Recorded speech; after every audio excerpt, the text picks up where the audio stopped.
So Chase, since it's 2026, you know what that means? What is it, NSF? This is the 20th anniversary of a classic Pixar film from 2006, that being the movie Cars. Oh sweet, I remember when it first came out, and I voiced my own character in the third movie. Yeah, a lot of people are celebrating by getting the new diecast and making posts about it on social media. And hey, that gives me an idea on how we can celebrate it. Disney Plus, huh? Yep, they have everything Cars related on here.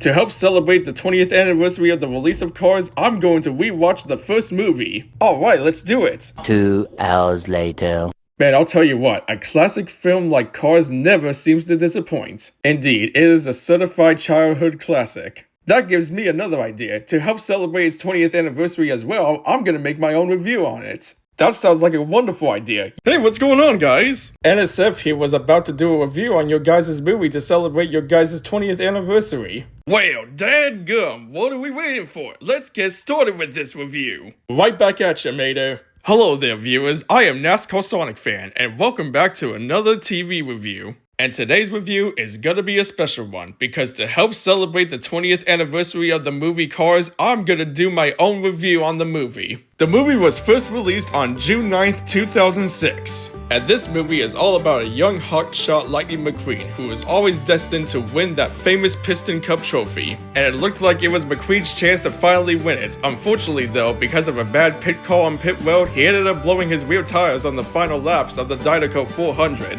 And it would ultimately end in a three-way tie between him, Chick Hicks, and the King. And because of this, a tiebreaker race would be held in California to determine the true champion. And while on the long trip to California, McQueen will ultimately get separated from his hauler Mac on the long road trip. And while he was trying to find directions back to the interstate, he would ultimately end up in the small town on Route 66 called Radiator Springs. And while McQueen spent his time in the little town fixing the damages he caused, he would later go on to learn that life is more important than just being famous. With the help of the friends that he made along the way, he would become a more respectful racer, giving up his overconfident lifestyle. So now, with that being said, let's go ahead and get right into the character reviews. And we're starting off with the main character, Lightning McQueen. And as I stated earlier, he is portrayed at first as an overconfident wiggy racer. He had no crew chief and he worked on his own. But during the course of the film, he would later give up his overconfident lifestyle and become a more respectful racer with the special bonds and help from his friends that he made in Radiator Springs.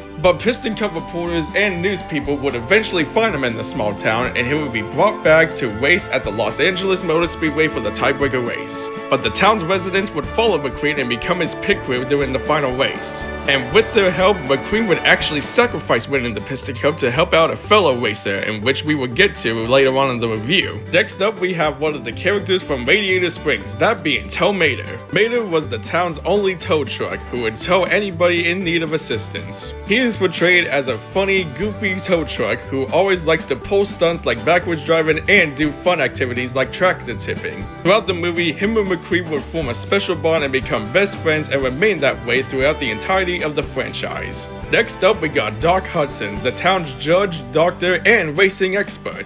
Before coming to Radiator Springs, Doc actually used to be a legendary Piston Cup racer. He would go on to win 3 Piston Cups during his career in the 1950s. Unfortunately though, a bad tumble that he took in 1954 would ultimately force him into retirement, leaving him devastated. From there, he would strip off his racing tires and racing decals and go into hiding without nobody noticing him. But during the film, he would give McQueen some lessons in racing and he would later become his mentor and crew chief. And with his help, McQueen would go on to win some championships. Unfortunately though, due to his voice actor's passing, he would not show up in the other 2 films. He could be seen in Cars 3 through memories, but the voices that he did were recorded ahead of time. But without his guidance and leadership, McQueen wouldn't be the racer that he is today.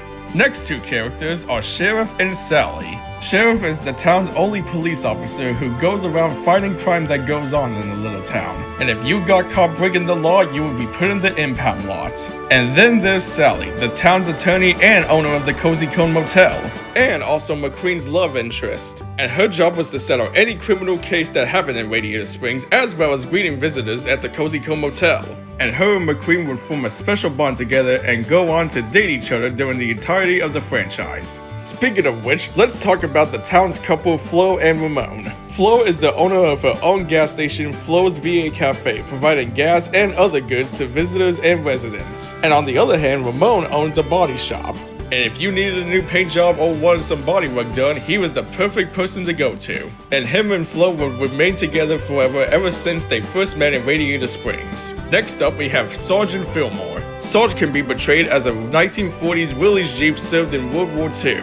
And he is now a retired veteran who owns a surplus hut, while Fillmore, on the other hand, is portrayed as a hippie 1960s Volkswagen van, and he owns a little tent selling out organic fuel to residents and visitors. Although, because of their personalities, Sarge and Fillmore don't seem to get along that very well, since Sarge is more strict while Fillmore is more easygoing. But there are some moments where they seem to get along together. Next up, we have Luigi and Guido, and they grew up around racing in Italy, always driven to be a part of a famous pit crew.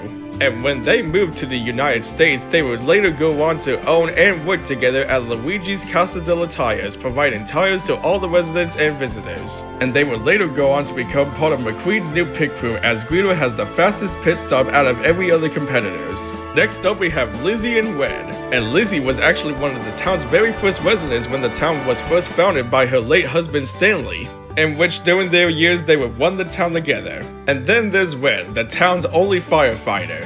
And while he may be a shy fire truck, he is always there to help out in any emergency situation that goes on in Radiator Springs. Next up, we have McQueen's hauler, Mac. And ever since they first met, his job was to haul McQueen to all the races during the season. But during the long trip to California, he fell asleep on the road, and the tuners of DJ, Roos, Ringo, and Snotwad would play jokes with him and would cause the trailer door to open, causing McQueen to fall out of the trailer. Knowing this, he became very concerned for McQueen. He would eventually find him in Radiator Springs and be very apologetic. McQueen would forgive him, and they would still be together ever since. And lastly, we'll go over the two competitors of McQueen, that being the King and Chick Hicks. The King, also known as Strip Withers, is actually based off of the real-life NASCAR legend Richard Petty, and he would actually voice his own character in the movie, and just like in real life, he would go on to win 7 championships and 200 wins. He would have the Dinoco sponsorship on him for a long time until he passed it down to his nephew, Cal Weathers. And the King can be portrayed as a respectful legend amongst other racers on the track.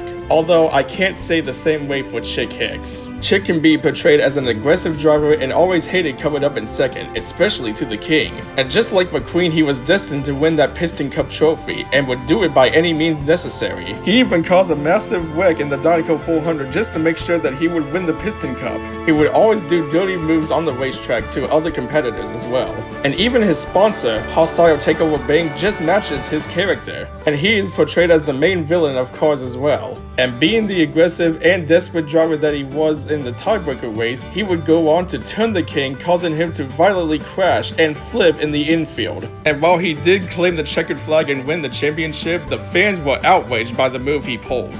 And while doing his victory speech, he would get booed by fans and get stuff thrown at him. Serves him right. But on the flip side, McQueen saw that the King had crashed and he decided to sacrifice his Piston Cup victory to help the King finish his final race after he flipped over. Now that right there is showing some utmost respect to a fellow driver. If it wasn't for the lessons he learned in Radiator Springs, he would have helped out the King and would just go on to focus more on winning the championship instead. And Tex Dinoco, the owner of Dinoco, actually saw what had happened and offered McQueen the sponsorship, but ultimately McQueen would end up staying with his own sponsor, Rust-eze. And after seeing how much popular the first film was, Pixar would go on to create 2 other films as well as 2 separate series, and those series being Cars on the Road and Mater's Tall Tales. And they even made video games for the franchise as well. And Richard Petty was not the only NASCAR driver who cameoed himself in the movie. We also got a couple of other cameos from Dale Earnhardt Jr. and Darrell Waltrip. And just like in real life at the time, Darrell would be portrayed as a Piston Cup announcer for the races. Also in Cars 3, we would also get other NASCAR cameos from Kyle Petty, who voiced Cal Weathers, and we would also have current NASCAR drivers such as Chase Elliott, Bubba Wallace, Daniel Suarez, and Ryan Blaney voicing their next-gen counterparts in Cars 3.